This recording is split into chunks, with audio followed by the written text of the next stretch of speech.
નમસ્કાર દર્શક મિત્રો, હું અબરાર અને આપ જોઈ રહ્યા છો ઇન્ડિયા ન્યૂઝ ગુજરાતનું ખાસ બુલેટિન આપણું સુરત। સમાચારોની શરૂઆત કરતા પહેલા એક નજર કરીએ હેડલાઇન્સ ઉપર। રૂપિયા 23,000ના બેંક કૌભાંડમાં એબીજી શિપયાર્ડ પર ઈડીના દરોડા।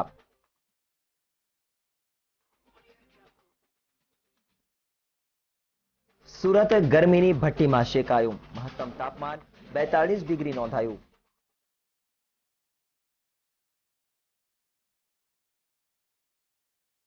સુરત નવસારીમાંથી ચરસનો મોટો જથ્થો ઝડપાયો।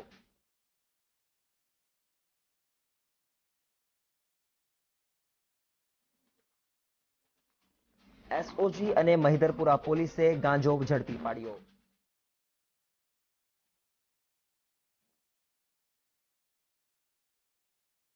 અને પાલ આરટીઓમાં 8,000 આરસી બુકના થપ્પા લાગ્યા।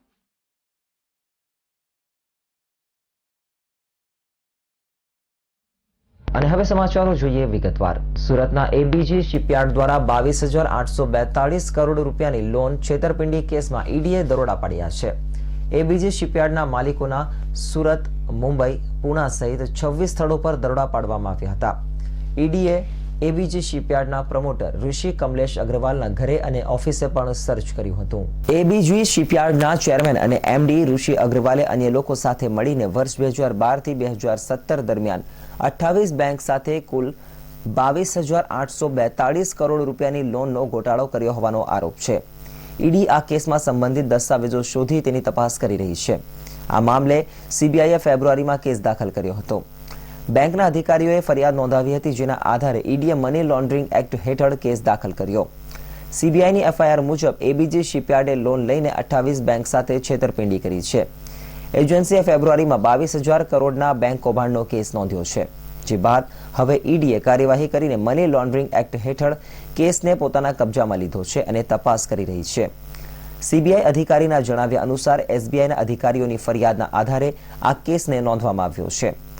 સીબીઆઈ દ્વારા નોંધાયેલી એફઆઈઆર મુજબ એબીજી શિપયાર્ડ લિમિટેડ નામની કંપની દ્વારા બેંક લોન લઈને છેતરપિંડી કરવામાં આવી છે। આ છેતરપિંડી Messrs ABG shipyard limited company અને તેના ડિરેક્ટર્સ દ્વારા લગભગ 28 બેંકો સાથે કરવામાં આવી છે। તેથી આ બાબતની ગંભીરતાને ધ્યાનમાં રાખીને સ્ટેટ બેંક ઓફ ઇન્ડિયાના નેજા હેઠળ 28 બેંકો દ્વારા સીબીઆઈને અરજી કરવામાં આવી હતી, જેની તપાસના અંતે તમામ સામે સત્તાવાર ફરિયાદ નોંધાવવામાં આવી છે। હવામાન વિભાગ દ્વારા આગામી 4 દિવસ હીટવેવની આગાહી કરવાની સાથે તાપમાનમાં 2 થી 3 ડિગ્રીનો વધારો થઈ શકે તેમ છે। આ આગાહી વચ્ચે આજે સુરત શહેરનું મહત્તમ તાપમાન 42 ડિગ્રી નોંધાયું હતું, જેના કારણે શહેરીજનોએ કાળઝાળ ગરમીથી પરેશાન થઈ ગયા હતા। સુરત શહેરમાં ગરમીમાં સતત વધારો થઈ રહ્યો છે। કાળઝાળ ગરમીથી લોકો ત્રાહિમામ પોકારી ઉઠ્યા છે। આજે બુધવારના રોજ સુરત શહેરનું મહત્તમ તાપમાન 42 ડિગ્રી નોંધાતા લોકો ગરમીમાં શેકાયા હતા। હવામાન કચેરીના જણાવ્યા મુજબ આજે સુરત શહેરનું તાપમાન 42 ડિગ્રી, લઘુત્તમ તાપમાન 27 ડિગ્રી, હવામાં ભેજનું પ્રમાણ 26% અને ઉત્તર દિશામાંથી કલાકના 6 કિલોમીટરની ઝડપે પવન ફૂંકાયો હતો। સુરત શહેરમાં છેલ્લા 2 દિવસથી જમીન પરના ગરમ પવન સક્રિય થતા ગરમીમાં વધારો થઈ રહ્યો છે, જેમાં આજે હવામાન વિભાગ દ્વારા હીટવેવની આગાહી કરાઈ હતી। આગાહી મુજબ 4 દિવસ સુધી તાપમાનમાં વધારો નોંધાશે અને શહેરીજનોએ કાળઝાળ ગરમીનો સામનો કરવાનો વખત આવશે। હીટવેવના સમયમાં શહેરીજનોને કાળઝાળ ગરમીથી બચવા માટે કામ વગર ઘરથી બહાર નહીં જવા સૂચના આપવામાં આવી છે। ઉપરાંત બપોરના સમયમાં ગરમીથી બચવાના પ્રયાસો કરવા પણ જણાવાયું છે। સુરતમાં આગામી દિવસોમાં ગરમીના પ્રમાણમાં હજુ પણ વધારો થવાની આગાહી કરવામાં આવી છે। સુરતના Dumas road Vastu Luxuria trade hub પાસેથી ચરસના જથ્થા સાથે માતા પુત્રને પકડી તેઓના નવસારી ખાતેના રહેણાંક મકાન ખાતે દરોડા પાડવામાં આવતા ત્યાંથી પણ ચરસનો જથ્થો હાથ લાગ્યો હતો।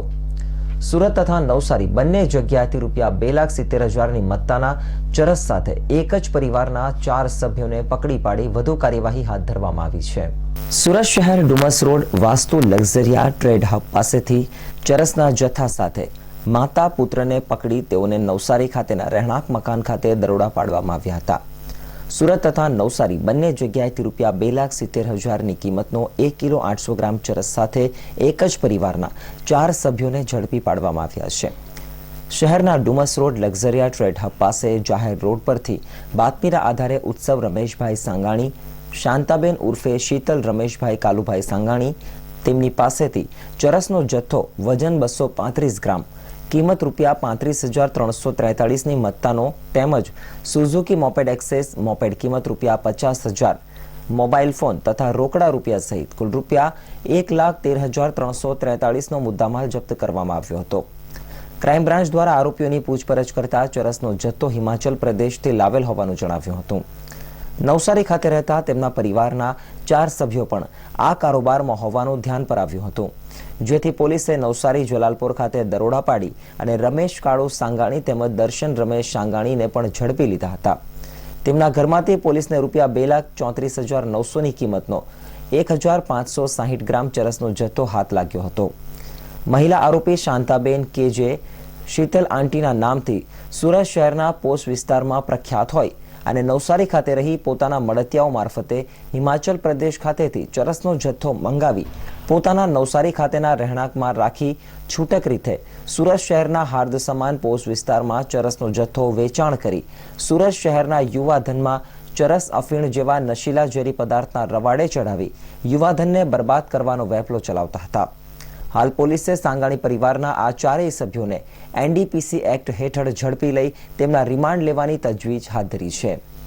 2020 થી ચાલતું no drugs in city Surat city અભિયાનને અવારનવાર અમારી સતત મહેનતના લીધે સફળતા મળતી હોય છે. ગઈકાલે અને આજે પણ આ અભિયાન હેઠળ અમને ખૂબ સારી સફળતા મળી છે. Dumas road Vastu Luxuria trade hub પાસેથી ચરસના જથ્થા સાથે એક માતા અને એના પુત્રને પોલીસ દ્વારા અટક કરવામાં આવ્યા. એની ઝડપી કરવામાં આવી. એને પાસેથી થોડા જથ્થા મળ્યા. આના પછી પૂછપરછ કરવામાં આ માતા અને પુત્ર આ બંને જલાલપુર નવસારીના રહેવાસી છે.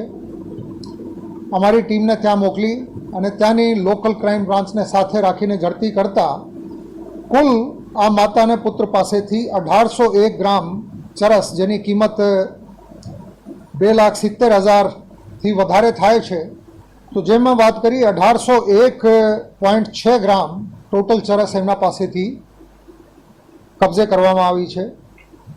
આ આરોપી છે ઉત્સવ સન ઓફ રમેશભાઈ સાંગાણી, ઉંમર વર્ષ 22, રહેવાસી ધર્મનંદન અપાર્ટમેન્ટ, જલાલપુર, લીમડા ચોક, જિલ્લા નવસારી. અને એની માતા છે શાંતાબેન ઉર્ફે શીતલ, વાઇફ ઓફ રમેશ કાળુભાઈ સાંગાણી, ઉંમર વર્ષ 45. આ બંનેની સુરત ખાતેથી ધરપકડ કરવામાં આવી હતી. આ 235 ગ્રામ ચરસ સાથે ધરપકડ કરવામાં આવી હતી. સુરત શહેર પોલીસે no drugs in Surat city અભિયાન અંતર્ગત ઓરિસ્સાથી ઠલવાતો ગાંજાનો મોટો જથ્થો ઝડપી પાડ્યો છે. સુરત એસઓજી અને મહિધરપુરા પોલીસે અલગ અલગ જગ્યા પરથી મોટા પ્રમાણમાં ગાંજાનો જથ્થો ઝડપી પાડ્યો હતો. સુરત અને દક્ષિણ ગુજરાતમાં સૌથી વધુ ગાંજાની હેરાફેરી કરવામાં આવે છે. સુરત પોલીસે ગાંજાનું નેટવર્ક ચલાવતા ઈસમો સામે લાલ આંખ કરી છે. ત્યારે સુરતમાં જગન્નાથપુરીથી ટ્રેન મારફતે 47 કિલો ગાંજો લઈને આવેલા 4 યુવકો અને ગાંજો મંગાવનાર યુવકને મહિધરપુરા પોલીસે રેલવે સ્ટેશન પાસેથી પકડી લઈ ₹4,79,000ના ગાંજા સહિત ₹4,88,000ના મુદ્દામાલ કબજે લીધા હતા. 2ને વોન્ટેડ જાહેર કરાયા છે. પોલીસે રેલવે સ્ટેશન પાસે વોચ ગોઠવી ટૂંકના સન્યાસી ગૌડા, પપ્પુન જુરિયા શેઠી, શંકર સુરેન્દ્ર ગૌડા, સુશાંતા ઇલંગા ગમનગા અને સનાતન ગોપાલ ગૌડાને પકડી પાડ્યા હતા. બાદમાં મહિધરપુરા પોલીસે તેઓ પાસેથી 47.912 કિલોગ્રામ ગાંજો કબજે કર્યો. મહિધરપુરા પોલીસના જણાવ્યા પ્રમાણે 5 આરોપીઓ પૈકી સનાતન ગૌડા અમરોલી છાપરાભાટા ખાતે મધુવંત સોસાયટીમાં રહે છે અને તેણે વેચવા માટે ગાંજો મંગાવ્યો હતો. પોલીસ દ્વારા આરોપીઓની પૂછપરછમાં ગાંજો ઓરિસ્સા ગંજામના અરુણ અમૂલ્ય પાત્ર અને ઋષિકેશ દુર્યોધન ગૌડાએ સુરતમાં સનાતનને પહોંચાડવા માટે આપ્યો હતો. ચારેય આરોપીને આ ડિલિવરી બદલ ₹4,000 અરુણ પાત્ર અને ઋષિકેશ ગૌડાએ ચૂકવ્યા હતા. સનાતન રેલવે સ્ટેશન ઉપર ગાંજો લેવા આવતા તે પણ ચારેય ડિલિવરી બોયની સાથે પોલીસની ઝપેટમાં ચડી ગયો હતો. પોલીસે ગાંજાના સપ્લાયર અરુણ પાત્ર અને ઋષિકેશ ગૌડાને વોન્ટેડ જાહેર કર્યા છે. બીજી બાજુ સુરત એસઓજી દ્વારા પણ મોટા પ્રમાણમાં ગાંજાનો જથ્થો ઝડપી પડાયો છે. જેમાં એસઓજી PIRS સુવેરાની ટીમને માહિતી મળી હતી કે સરથાણા વિસ્તારમાં વોચ ગોઠવી કામરેજ તરફથી સુરત શહેરમાં પ્રવેશતી ઓટો રિક્ષાને રોકી આરોપીની પૂછપરછ કરતા તેમની પાસેથી ₹9,14,900ની કિંમતનો 91 કિલો અને 459 ગ્રામ ગાંજો મળી આવ્યો હતો. પોલીસે હાલમાં આ તમામને ઝડપી લઈ તેમની પૂછપરછ હાથ ધરી છે. સુરત આરટીઓમાં છેલ્લા ઘણા વર્ષોથી 8,000થી વધુ આરસી બુક આરટીઓના કબોર્ડમાં ધૂળ ખાઈ રહી છે અને આ તમામ આરસી બુક છેલ્લા 3 વર્ષમાં ભેગી થઈ છે. વાહન ખરીદ્યા બાદ આરસી બુક મેળવવાનું ભૂલી ગયેલા અથવા તો બુકનું મહત્વ ન સમજતા લગભગ 8,000 વાહન ચાલકો આરસી બુક વિના જ વાહન હંકારી રહ્યા છે, જે લોકોને આરસી બુક લઈ જવા માટે અપીલ કરવામાં આવી છે. સુરત આરટીઓમાં વર્ષ 2020 સુધીની અંદાજે 4,000 બુક, 2021ની અંદાજે 3,000 બુક અને વર્ષ 2022ની અંદાજે 1,000 જેટલી આરસી બુક હાલમાં ધૂળ ખાઈ રહી છે. આરટીઓએ આવા વાહન માલિકોને આરસી બુક લઈ જવા માટે વારંવાર જાણ કરી રહી છે. કેટલાક લોકો કચેરી આવીને આરસી બુક લઈ પણ જાય છે, તો કેટલાક લોકો વાહન ખરીદ્યા બાદ નહીં મળેલી આરસી બુક લેવા આવતા નથી. જેથી આરસી બુક ઇન્ચાર્જે આવા વાહન માલિકોને અપીલ કરી છે કે આરટીઓ કચેરીએ આવીને પોતાની આરસી બુક લઈ જાય. તેઓ ટેક્સ્ટ મેસેજ દ્વારા પણ વાહન માલિકોને સમયાંતરે જાણ કરી રહ્યા છે. આરટીઓમાં પરત આવતી આરસી બુક પાછળનું મુખ્ય કારણ સરનામા કે મોબાઈલ નંબરની ભૂલ હોવાનું આરસી બુક ઇન્ચાર્જે જણાવ્યું છે, અથવા તો વાહન માલિકે જે સરનામું આપ્યું છે એમાં ભૂલ હોવાને લીધે પોસ્ટ વિભાગ સુરત આરટીઓમાં જે તે આરસી બુક મોકલી આપે છે. વાહન માલિકનો મોબાઈલ નંબર પણ અધૂરો કે ખોટો હોય તો તકલીફ વધી જાય છે. હાલ આરટીઓમાં આવી આરસી બુકોનો ઢગલો થઈ ગયો છે. આરટીઓમાં રોજ 100 લોકો વાહનોની આરસી બુક શોધવા માટે આવે છે, જે પૈકી રજિસ્ટરમાં ચેક કરી અંદાજે 80 લોકોને બુક મળી જાય એવી વ્યવસ્થા થઈ રહી છે. જે વાહન ચાલકોને આરસી બુક નથી મળી તેમને ઝડપથી સુરતપાલ આરટીઓનો સંપર્ક કરવાનું જણાવવામાં આવ્યું છે. મારું નામ પ્રિયંકુમાર મહેન્દ્રભાઈ લિંબાચિયા છે. અહીંના હું આરસી બુકનો ઇન્ચાર્જ તરીકે છું અને અહીંયા લગભગ 8,000 જેટલી આરસી બુકો પરત આવેલી છે અને ત્યાંથી લોકોના એડ્રેસ ચેન્જ કાંઈ તો એચપી કેન્સલ એ એડ્રેસ ઉપર પરત થયેલી હોય આરસી બુકો અને લોકો મકાન છોડીને બીજા રહેવા પણ જતા રહ્યા હોય, એ દ્વારા એ લોકોને આરસી બુક મળતી નથી, અહીંયા પરત જમા થાય છે. એમના મોબાઈલ ઉપર રજિસ્ટ્રેશન ઉપર મેસેજ છોડવામાં આવે છે કે આરટીઓ તરફથી તમારી આરસી બુક આવી ગઈ છે, આવીને પરત લઈ જાઓ. પણ રજિસ્ટ્રેશનમાં મોબાઈલ નંબર અમુક ટાઈમે એમના ખોટા હોય કાં તો બંધ થઈ ગયેલા હોય, એ દ્વારા એ લોકોને પણ મેસેજ મળતા નથી. એના કારણે અહીંયા થોડો ભરાવો થઈ ગયો છે આરસી બુકનો. શું કહેવા માંગશો? લોકોને સૂચના એ સૂચન કરું છું કે તમારી પરત આરસી બુકો આવેલી તમને જો કે તમને ખબર છે કે મહિનો થઈ ગયો છે મારી આરસી બુકનું કામ કરાય, મારી આરસી બુક મને હજી સુધી મળી નથી, તો તાત્કાલિક ધોરણે આરટીઓમાં આવીને તમે ઇન્ક્વાયરી કરાવી જાઓ અને સાથે આધાર કાર્ડની ઝેરોક્સ, ચૂંટણી કાર્ડની કાં તો લાઇસન્સની 3માંથી એકની ઝેરોક્સ આવીને તમે આરસી હેલ્પ ડેસ્ક સેન્ટર ઉપર આવીને 35 નંબરની રૂમ ઉપર આવીને ચેક કરાવીને પરત મેળવી લો. હાલ સમાચારમાં સમય થયો છે એક બ્રેકનો.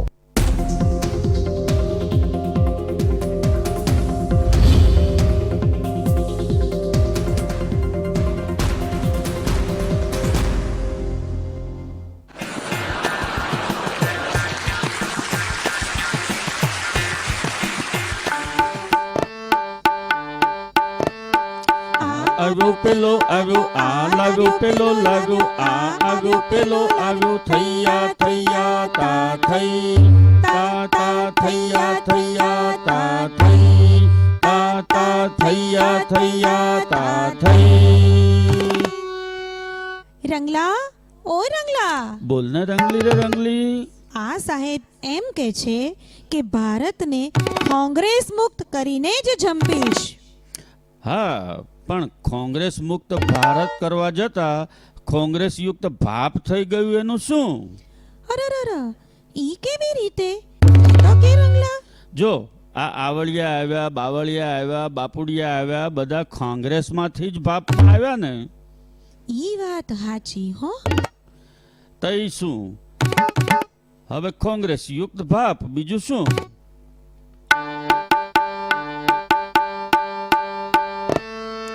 સત્તા સુંદરી માં તો આવું જ થાય, નેતા નેતીનું કદી કુળ ન જોવાય, ટેકાના ભાવે નેતા ખરીદાય, પ્રજા બિચારી ઉલ્લુ બની જાય. આ થૈયા થૈયા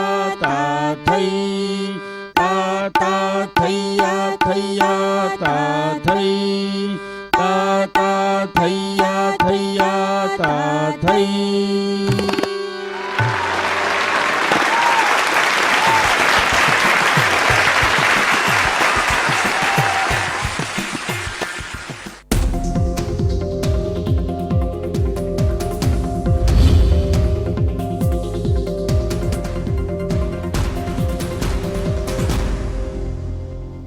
બ્રેક બાદ ફરી આપનું સ્વાગત છે.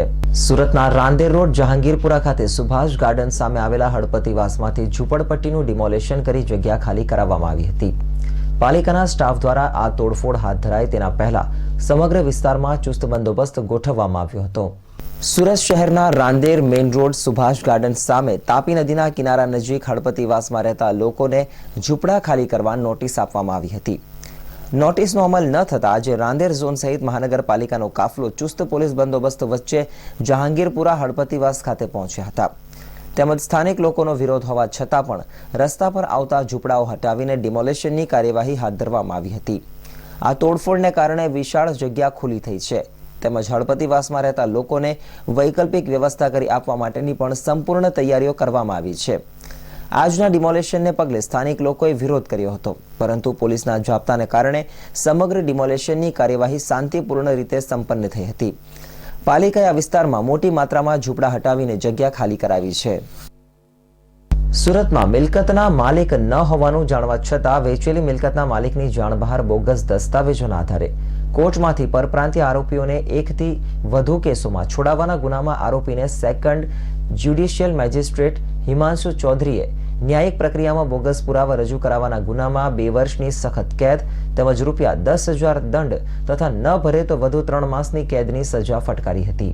મૂળ ફરિયાદી સમીર કાંતિલાલ ઉપાધ્યાયે વર્ષ 1997માં આરોપી આશુતોષ તથા તેના ભાઈ ભાવેશલાલજી ઠક્કર પાસેથી હરિપુરા હાંડીધોયા શેરીમાં આવેલી મિલકત કાયદેસરનો અવેજ ચૂકવીને ખરીદી હતી. જે અંગેનો વેચાણ દસ્તાવેજ રજિસ્ટર્ડ હોવા છતાં આરોપી આશુતોષ ઠક્કરે કેટલાક વકીલોની મદદથી સુરત શહેર સહિત જુદા જુદા શહેરોમાં ફરિયાદીની મિલકતના બોગસ દસ્તાવેજો બનાવીને પ્રોપર્ટી કાર્ડ મેળવીને કોર્ટમાંથી પરપ્રાંતીય આરોપીઓને જામીન ઉપર છોડાવવાનો ધંધો કરતો હતો.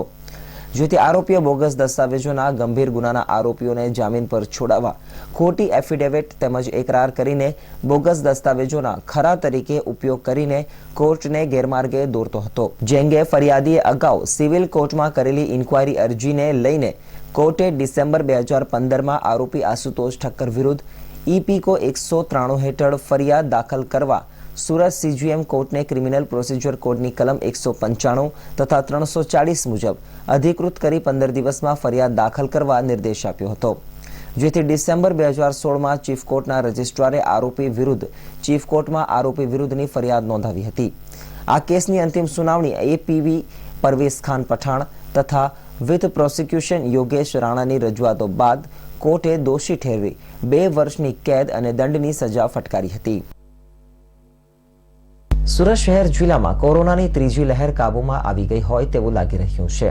છેલ્લા 10 દિવસમાં શહેર અને ગ્રામ્ય જિલ્લા વિસ્તારમાં એક પણ કેસ નોંધાયો નથી. ગ્રામ્ય વિસ્તાર બાદ શહેરમાંથી એકમાત્ર દર્દીને કોરોના મુક્ત જાહેર કરવામાં આવતા શહેર સંક્રમણ મુક્ત બન્યું છે. સુરત શહેર સહિત જિલ્લામાં છેલ્લા 10 દિવસમાં એક પણ કોરોનાનો કેસ નોંધાયો નથી. તેમજ હોસ્પિટલ કોરોનાના દર્દીથી ખાલીખમ બની છે.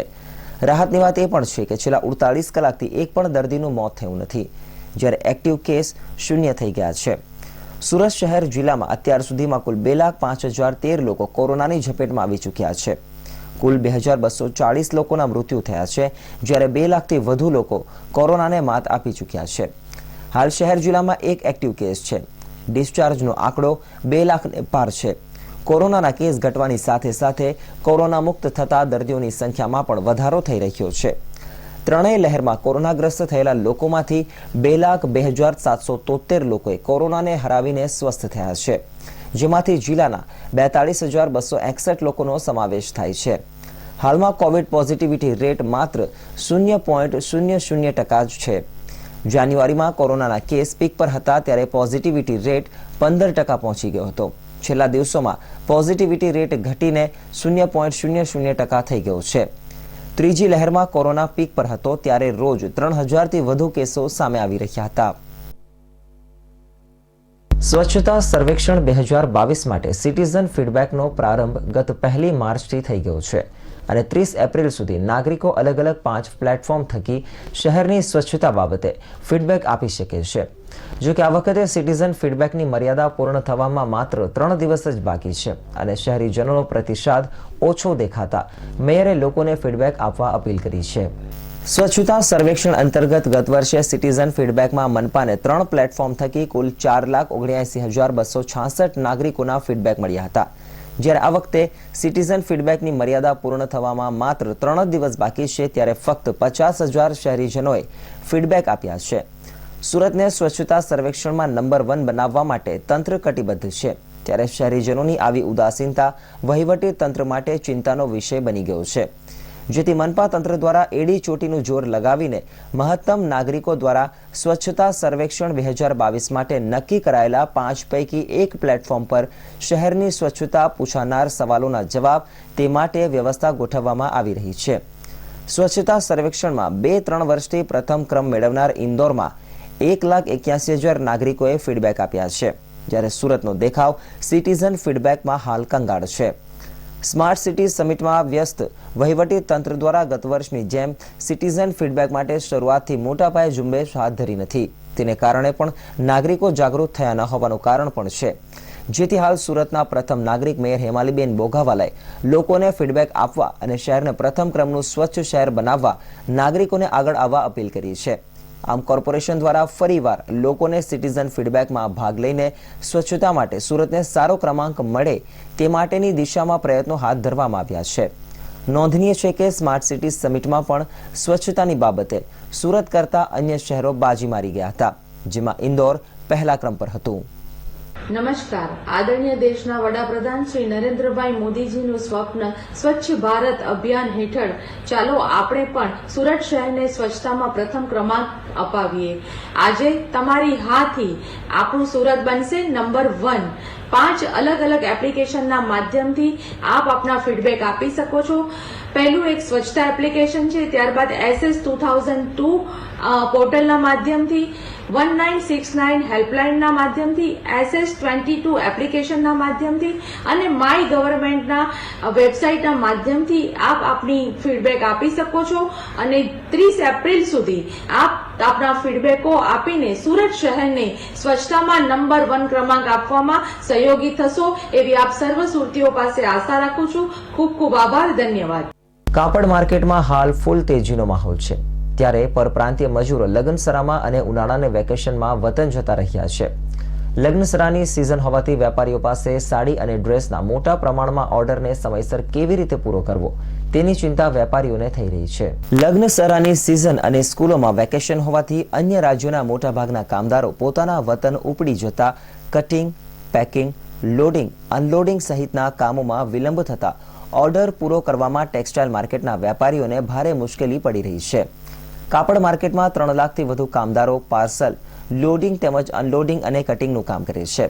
હાલ માર્કેટમાં તેજી હોવાના કારણે કાપડની ભારે માંગ છે, જેને પહોંચી વળવા વેપારીઓને ભારે મુશ્કેલીઓ પડી રહી છે. ટેક્સટાઇલ ટ્રાન્સપોર્ટ એસોસિએશનના પ્રમુખ યુવરાજ દસેલે માહિતી આપતા જણાવ્યું કે હાલ સુરતથી દરરોજ અન્ય રાજ્ય યુપી, બિહાર, પશ્ચિમ બંગાળ અને ઓડિશા તરફ કાપડની માંગ વધતા દરરોજ 500 જેટલી ટ્રકો અન્ય રાજ્યોમાં રવાના થાય છે, પરંતુ વેપારીઓને મજૂરોની સંખ્યા ઓછી હોવાથી પોતાના ઓર્ડર પેક કરાવવામાં મુશ્કેલીનો સામનો કરવો પડે છે. એટલી તેજી હોવા છતાં વેપારીઓ સમય પર ડિલિવરી આપી શકવાની સ્થિતિમાં નથી. સુરતના અડાજણ વિસ્તારના મેડિકલ સાધનોના સપ્લાયર પાસેથી ડિંડોલીની SD પટેલ મલ્ટી સ્પેશિયાલિટી હોસ્પિટલના મેનેજરે રૂપિયા 2 લાખની મત્તાનું વેન્ટિલેટર ભાડે લીધા બાદ ભાડું ચૂકવ્યા વિના બારોબાર વેચીને છેતરપિંડી કરતા પોલીસ સ્ટેશનમાં ફરિયાદ નોંધાઈ છે. સુરતના પાલમાં સંગમ ટાઉનશીપમાં રહેતા મૃદંગ કોઠારી પાલનપુર કેનાલ રોડ પર અવધપુરી સોસાયટીમાં લોગ ઇન્ફોટેક ફર્મથી મેડિકલ સાધનો હોસ્પિટલમાં ભાડે આપવાનો ધંધો કરે છે. 23મી ફેબ્રુઆરીએ તેમના મિત્ર દત્તા પાટીલ કે જેઓ વેન્ટિલેટર વેચવાનો વેપાર કરે છે, તેમણે ડિંડોલીની SD પટેલ મલ્ટી સ્પેશિયાલિટી હોસ્પિટલમાં ભાડેથી વેન્ટિલેટર જોઈએ છે, જેથી હોસ્પિટલમાં મેનેજમેન્ટનું કામ સંભાળતા પરાગભાઈનો સંપર્ક કરતા 2 લાખનું વેન્ટિલેટર પ્રતિદિન રૂપિયા 2500ના ભાડા ઉપર અને 18% ટેક્સ સાથે ભાડા કરાર કરીને આપ્યું હતું. 10 દિવસ બાદ મૃદંગભાઈએ ભાડા અંગે પરાગનો સંપર્ક કરતા ચેક હોસ્પિટલથી લઈ જવા કહ્યું.